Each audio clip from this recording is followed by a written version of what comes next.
지난주 우리는 출애굽기 28장에 제사장의 예복에 대하여서 함께 나누었습니다. 제사장, 특별히 이 그림에 나와 있는 것처럼 모세가 대제사장 아론이죠. 아론에게 기름 붓는 그런 장면으로 보여집니다. 대제사장 위임식이 오늘 출애굽기 29장에 나와 있습니다. 전체적으로 볼 때 출애굽기의 이제 중반을 지나가거든요. 그런데 29장의 말씀은 성막을 제작하는 과정 가운데 있습니다. 성막을 이렇게 만들어라 라고 하는 성막에 대한 이야기를 하고 난 다음에 제사장의 예복을 이야기하였고, 제사장의 예복 다음에 제사장 위임식은 이렇게 하여라 라고 지금 이제 하나님이 모세에게 말씀하신 부분이 오늘 본문의 말씀입니다. 그렇다면 이제 성막과 제사장, 대제사장은 뗄래야 뗄 수 없는 관계에 있다라고 하는 것을 알려주고 있습니다. 왜냐하면 제사장과 대제사장이 성막에서 수고하고 헌신해야 하기 때문이죠. 성막에 하나님이 임재하겠다고 말씀하셨습니다. 거기서 내가 너희와 만나겠다 이렇게 말씀하셨습니다. 특별히 그렇게 번제단 그리고 속죄소 이곳에서 내가 너희와 만나겠다라고 말씀하셨거든요. 그래서 그림에 보이는 것처럼 들어가자마자 이렇게 번제단이 보입니다. 그 번제단의 제물이 하나님께 드려지는 것을 보고 그곳에서 하나님이 너희와 만나겠다 이렇게 말씀하셨습니다. 그리고 저 안에 깊이 들어가면 지성소 안에 있는 속죄소에서 속죄소 그룹 사이에서 하나님이 만나겠다라고 말씀하셨습니다. 그러니까 대제사장이 대속죄일 1년에 한 차례 들어가는 그 자리에서 하나님 만나겠다고 말씀하신 거죠. 그러면 우리가 쉽게 생각하면 성막을 들어가자마자 번제단에서 하나님이 만나겠다 말씀하신 것입니다. 그리고 깊이 들어가서 속죄소에서 가장 깊은 곳, 성막의 가장 깊은 곳, 핵심 법궤가 있는 그 위에 그 그룹 사이에서 하나님이 만나겠다라고 말씀하셨죠. 그러니까 성막 바깥에서도 하나님이 만나겠다고 하셨고요. 지성소 속에서도 하나님이 만나겠다고 말씀하셨습니다. 그러니까 두 곳을 이렇게 말씀하셨는데, 그렇다면 그것은 그 안에 성막 안에서 하나님이 만나겠다라고 말씀하시는 거나 마찬가지입니다. 성막 안에 들어오면 내가 너희를 만나겠다 이런 말씀이죠. 그런데 누구를 통하여 만나느냐? 오늘 본문에는 제사장을 통하여 하나님을 만나게 하겠다라고 하는 것입니다.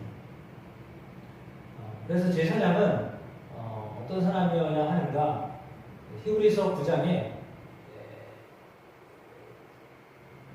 아마도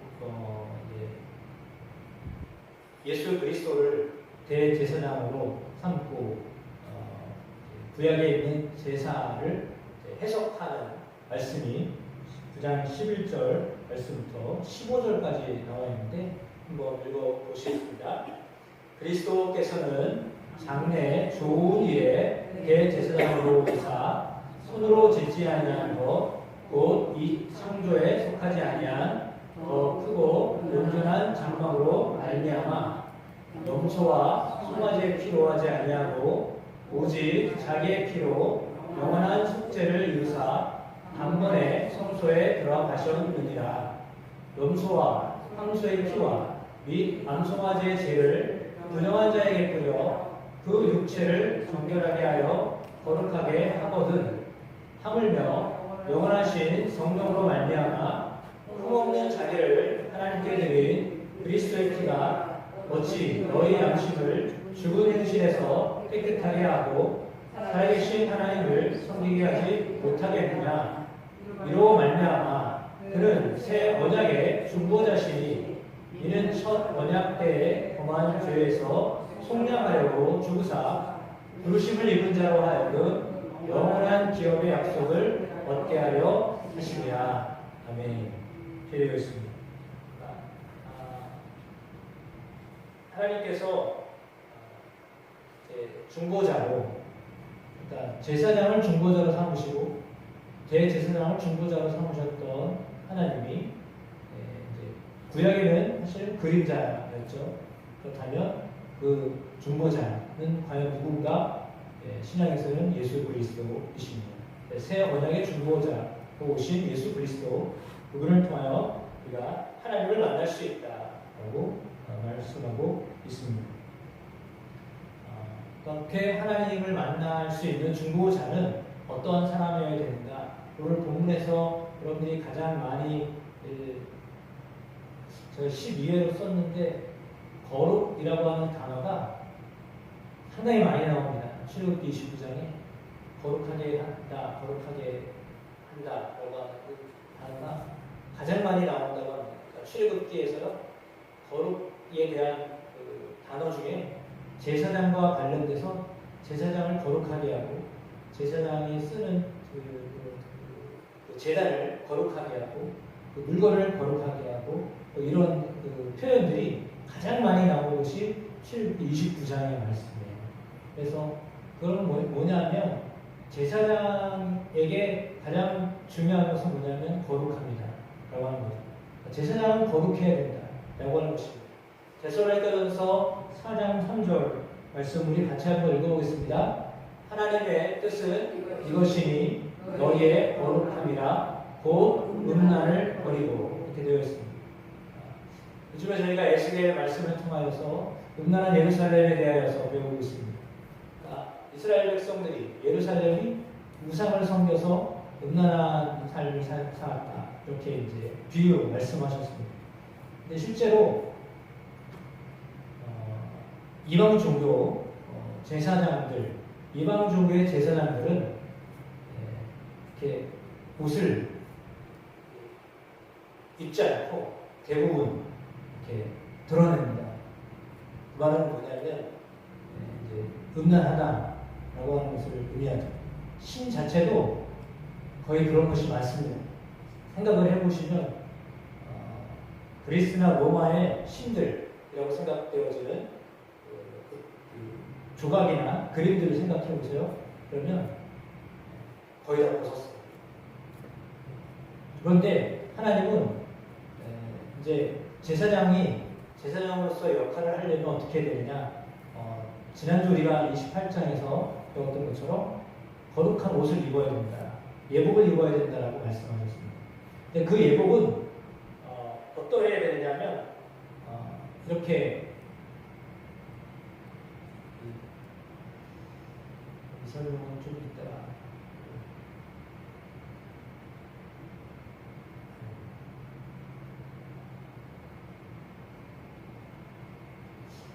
제사장의 예복은 저렇게 머리부터 발목까지 사실 이제 보였지만 사실 보이지 않아요. 끌고 다녀요. 그러니까 옷이 이렇게 이제 발을 표시하려고 저렇게 한 거지. 그 옷은 이제 겉옷으로 표현되어져 있는 제사장들이 입는 옷이죠. 베옷으로 되어져 있는 그 옷은 거의 땅에 끌려다녀요. 그만큼 뭐냐면 다 덮었다라는 것을 의미합니다. 그러니까 머리는 저렇게 두건을 쓰고 모자를 쓰고 그리고 이제 그 밑으로는 겉옷을 입고 그 다음에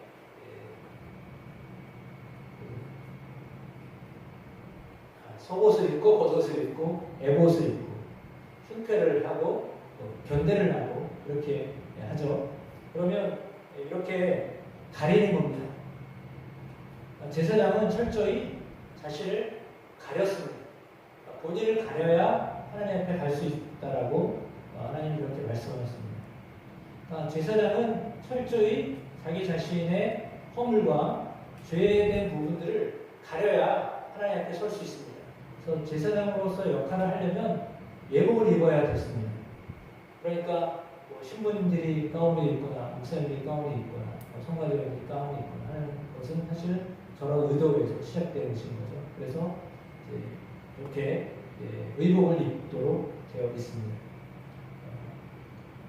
그 의복을 입어야 된다라고 하는 거죠. 이것이 아까 그림에서 보여줬던 것처럼 거룩함을 덧입는 것과 연관이 있습니다.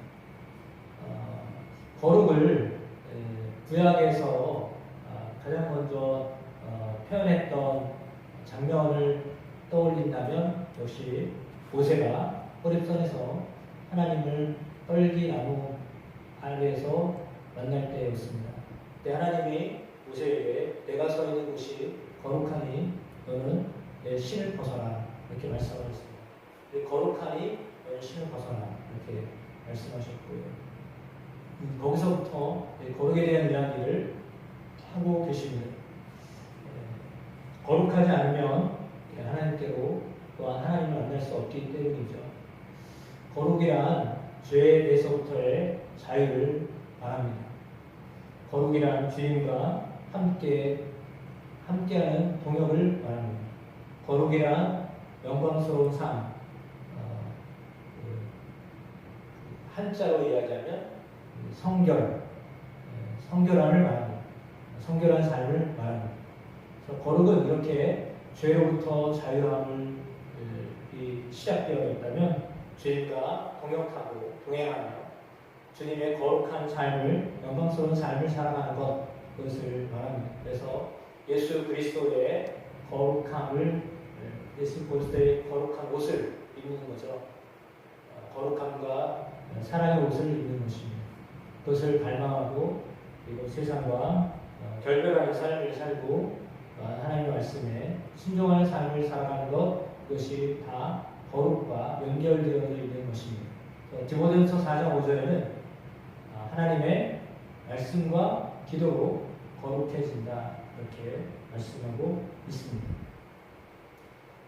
그래서 우리는 로마서 13장 14절에 바울이 고백하고 있듯이 오직 주 예수 그리스도로 옷을 입고 정욕을 위하여 육신의 일을 동호하지 말자 이렇게 이 말씀을 우리 마음판에 새겨야 될 줄 믿습니다. 그리스도로 옷을 입어야 된다라고 하는 말입니다. 그리스도로 옷을 입는다라고 하는 말은 어떤 뜻일까? 골로새서 3장 12절에 이렇게 말씀하고 있습니다. 한번 같이 읽어보겠습니다.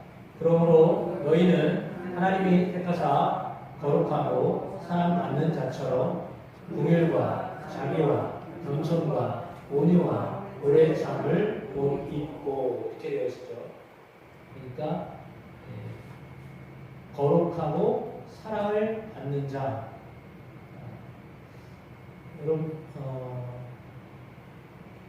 대제사장과 제사장은요 하나님이 지정하셨던 사람들입니다.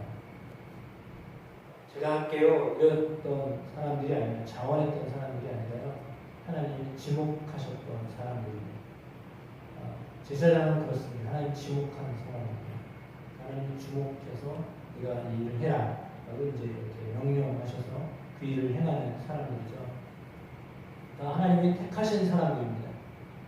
그런데 동일하게 하나님은 우리가 어떤 사람이냐라고 말씀하셨습니까? 베드로전서 2장 9절에 이렇게 말씀하시죠. 같이 읽어보겠습니다. 그러나 너희는 택하신 족속이요 왕같은 제사장들이요 거룩한 나라요 그의 소유가 된 백성이니 이는 너희를 어두운 데서 불러내어 그의 기이한 빛에 들어가게 하시기에 아름다운 덕을 선포하게 하려 하시니라. 그렇습니다. 제사장을 하나님이 택하셨던 것처럼 하나님의 성도들을 똑같이 택하셨습니다. 우리를 하나님이 택하셨다라고 말씀하시고 우리도 똑같은 왕같은 제사장들이다. 거룩한 나라가 그의 소유가 된 백성이다. 이렇게 말씀하십니다.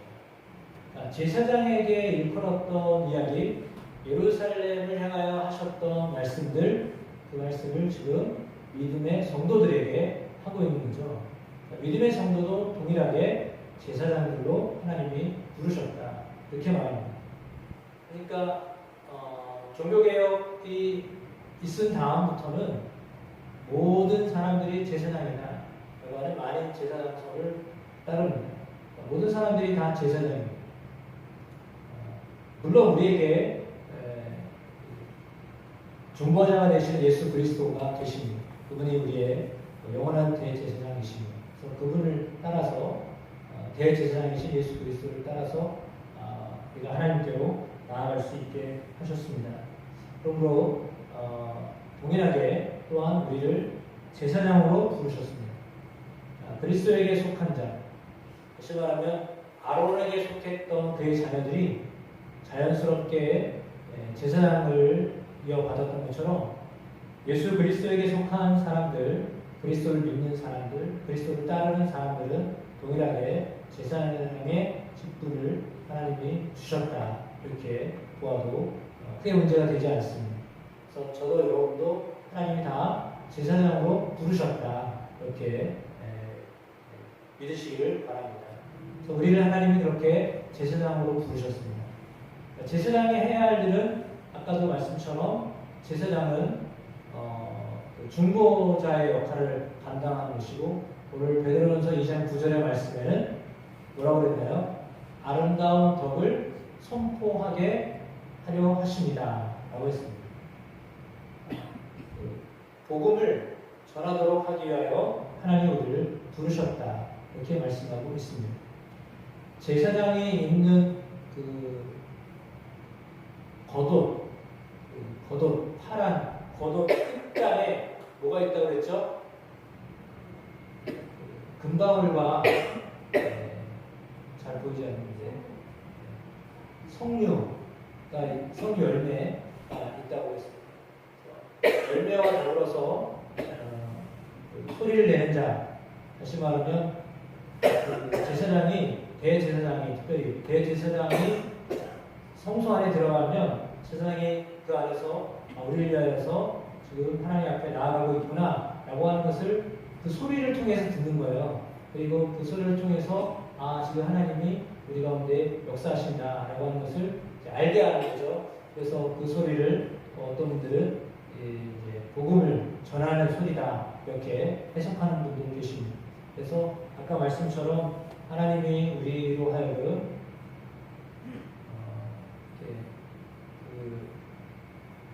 아름다운 덕을 선포하도록 하기 위하여 우리를 제사장으로 삼으셨다 이렇게 말씀하고 있는데, 그렇게 하기 위해서는 제사장들이 제사장 위임식에 해야 할 것들이 여러 가지가 있었습니다. 예를 들자면 이런 것입니다. 첫 번째는 그들을 깨끗하게 합니다. 씻깁니다. 몸을 씻겨서 평상복을 벗기고 제사장복을 입힙니다. 그러니까 몸을 씻기는 일이 제사장 위임식의 첫 번째 해야 될 일로 이렇게 등장합니다. 그 이제 그들이 몸을 씻고 옷으로 헌복을 하게 되면 제사를 드리는데, 제사장 위임식을 1회 동안 했다고 했습니다. 일주일 동안 그 안에서 제사를 드렸습니다. 제사를 드리는데 제사의 그 종류는 우리가 함께 읽었던 것에 나와 있듯이 대개 크게는 세 가지로 분류할 수 있습니다. 첫 번째는 속죄제입니다. 속죄제를 드립니다. 수송아지를 드림으로 속죄제를 드립니다. 두 번째는 번제입니다. 번제를 드리는데 번제는 완전히 태우는 제사죠. 그래서 순양으로 번제를 드립니다. 또 하나의 순양을 가지고 화목제를 드립니다. 요제라고 해서 여기 거제물이다라고 했거든요. 흔들어서 하나님께 드리는 제사인데 이것은 화목제 가운데 하나다라고 했습니다. 속죄제는 죄를 씻는 거죠. 누구의 죄요? 제사를 드리는 사람의 죄죠. 그러니까 대제사장 위임식을 할 때에도 대제사장이라도 속죄제를 드려야 되는데, 그가 똑같은 우리와 같은 사람이기 때문에 그도 속죄제를 드려야 됩니다. 그래서 죄의 깨끗함을 덧입어야 됩니다. 그러니까 속죄제를 드려야 되죠. 제사장도 죄인이다라고 하는 것을 알게 하려고 속죄제를 드리려 했습니다. 번제는 뭡니까? 모든 것을 다 태워서 드리는 제사입니다. 그러니까 번제는 온전한 헌신, 희생이고 순종을 이야기합니다. 그러니까 제사장은 그렇게 하나님 앞에 자기는 없고 오직 하나님의 뜻만 나타내는 사람이고 하나님을 온전히 드러내는 사람이어야 된다 라고 하는 뜻이 번제를 드리는 위임식에서 우리가 생각할 수 있습니다. 그리고 세 번째로 묘제, 성경에 나오는 묘제, 묘제인데 묘제는 화목제 중에 하나다라고 했습니다. 화목제는 뭐냐면 하나님과 이렇게 함께, 그래서 화목제는 일부를 제사장이 취합니다. 고기 일부를 취하고 일부는 채우고 이렇게 합니다. 그거는 하나님과 제사장들이 함께 더불어 하나가 되어졌다. 이스라엘 백성들과 하나님이 하나가 되었다라고 하는 뜻입니다. 그래서 화목제를 드릴 수 있다라고 하는 것은 하나님이 그만큼 이스라엘 백성들을 있는 죄를 다 처리하시고 이제 그들과 하나가 되었다, 하나가 될 수 있게 하셨다, 일치를 하게 하셨다라고 하는 의미가 화목제의 어떤 의미가 있다라고 볼 수 있겠습니다. 이런 세 가지, 크게 보면 이 세 가지, 속죄제, 번제, 화목제를 드려야 됩니다. 그리고 관유를 붓죠. 기름을 붓습니다. 기름을 부어서 이제 의식을 하는데 그림에 보여 있는 것처럼 이렇게 붓고 나서 성령의 임재를 위하여서 기도합니다. 누가복음 말씀처럼 볼지어다 내가 내 아버지께서 약속하신 것을 너에게 보내리니 너희는 이로부터 능력으로 입혀질 때까지 이 성에 머물라 하시니라. 물론 약속하신 것은 성령을 의미하죠. 성령이 임하여서 하나님이 제사의 역할을 감당하게 하신다라고 하는 것입니다. 성령이 임하셔서 제사장의 일을 감당하게 하신다라고 하는 것입니다. 예수님이 공생을 시작하실 때 세례 요한에게 세례를 받으시고 난 다음에 하늘로부터 비둘기 같은 것이 내려왔습니다. 그래서 음성이 들렸죠. 그것은 바로 성령의 임재를 이야기합니다. 성령의 임재를 통해서 하나님이 우리와 함께 하신다라고 하는 것을 경험하는 것입니다. 하나님의 임재는 성령의 임재와 연결되어 있습니다. 거룩하게 되어졌을 때 하나님이 임재하십니다. 그 임재를 알아가는 것, 그것은 매우 중요한 것이다라고 볼 수 있습니다. 그러므로 우리가 언제 하나님의 임재를 경험하게 될 것인가? 이런 성령의 임재를 경험할 때입니다. 따라서 오늘 본문을 통하여 하나님 우리에게 주시는 메시지가 있는데 크게 세 가지로 볼 수 있겠습니다. 첫 번째, 제사장도 자신을 위하여 죄의 사함을 받아야 한다라고 하는 것입니다. 속죄제를 드리며 회개해야 되고 번제를 드리며 자신을 온전히 드리는 헌신과 순종을 해야 되고 화목제를 드리며 하나님과 하나 되어야 한다라고 하는 것을 우리에게 요청하고 계십니다. 제사장이 저렇게 거룩한 옷을 입듯이 우리도 예수 그리스도, 그러니까 본문의 말씀처럼 거룩함과 사랑으로 옷을 입어야 한다라고 하는 것을 우리에게 의미하고 있습니다. 끝으로 제사장은 기름 부음을 받아야 합니다. 우리는 성령의 능력을 받아야 합니다. 그래서 제사장으로서 역할을 해야 합니다. 하나님이 그렇게 성막 안에서 만나겠다라고 하셨습니다. 그런데 그 하나님이 이제는 너희 속에 성령을 주셨다라고 말씀하십니다. 성령이 우리 안에 오셨다라고 하는 것은요, 우리가 마치 성막이 된 것 같습니다. 성전이 된 것 같습니다. 하나님을 내 속에서 만날 수 있다라고 하는 것을 의미합니다. 하나님이 내 안에 계시다라고 하는 것을 말하는 거죠. 하나님이 다른 곳에 계시지 않습니다. 하나님은 편재에 계신 하나님이십니다. 하나님은 다방면으로 다각도로 말씀하실 수 있는 분입니다. 물론 말씀을 통하여 하나님 우리에게 말씀하시지만 그러나 하나님은 이 말씀이 아니어도 우리에게 말씀하실 수 있는 분입니다. 하나님을 만날 수 있는 하나님의 임재를 경험할 수 있는 것은 다양합니다. 다양한 곳에서 하나님의 임재를 경험할 수 있습니다. 물론 근거는 하나님의 말씀이죠. 하나님의 말씀이 근거가 되지만 그러면 우리의 삶에서 하나님을 만날 수 있다. 왜? 하나님은 우리 안에 이미 성령으로 와 계시기 때문에 성령으로 와 계신 하나님으로 인하여서 우리는 임재를 경험하며 살아가는 것이죠. 그래서 그 성령이 우리 안에서 말씀하실 때 사람을 보거나 어떤 사건을 보거나 또 자연을 보거나 어떤 것들을 깨닫거나 심지어는 책을 보거나 심지어는 어떤 여행을 하거나 심지어는 일을 하거나 어떤 사건, 어떤 상황 속에서도 하나님 우리에게 말씀하실 수 있다라고 하는 것을 이렇게 여러분들이 늘 생각하시면 좋겠습니다. 예를 들면 이런 겁니다. 요나가 하나님께 기도했습니다. 어디서 기도했나요? 물고기 뱃속에서 기도했습니다. 요나가 니느웨에 가기 싫어가지고 다시 가는 배를 타고 가다가 풍랑이 일었는데 왜 우리가 이런 어려움을 당했냐 그래서 제일 뽑혔는데 요나가 뽑혔잖아요. 자기가 가겠다고 해가지고 스스로 물속에 빠졌습니다. 근데 하나님이 준비하신 물고기 속에 들어갔거든요. 3일 동안 그 안에 있었는데 거기서 하나님을 만납니다. 나 이제는 죽었다. 이제는 끝이다. 생각했던 그 상황에서요 하나님을 만난 겁니다. 성전이 아니에요 그것이요.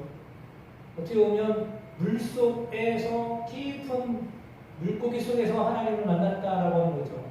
물론 그거 기도하다가 하나님을 만났습니다. 그것은 하나님을 만났습니다. 그러니까 하나님이 일상에서 하나님을 만날 수 있는 겁니다. 그리고 그렇게 어려운 중에서도 하나님을 만날 수 있는 겁니다. 가장 힘들고 어려운 그 상황에서도 하나님을 만날 수 있다라고 하는 것을 보여주는 것이 요나서예요. 그래서 우리는 하나님의 임재를 경험하며 할 수 있습니다. 하나님이 지금도 말씀하고 계시다. 하나님이 나와 함께 하신다. 라고 하는 것들을 인지하며 살아가는 여러분이 되시길 바랍니다. 그러면 언제나 하나님은 우리를 통하여서 제자나의 역할을 하게 하십니다. 그것들을 경험해내는 저와 여러분의 삶이 되어주시기를 주의 이름으로 축복합니다.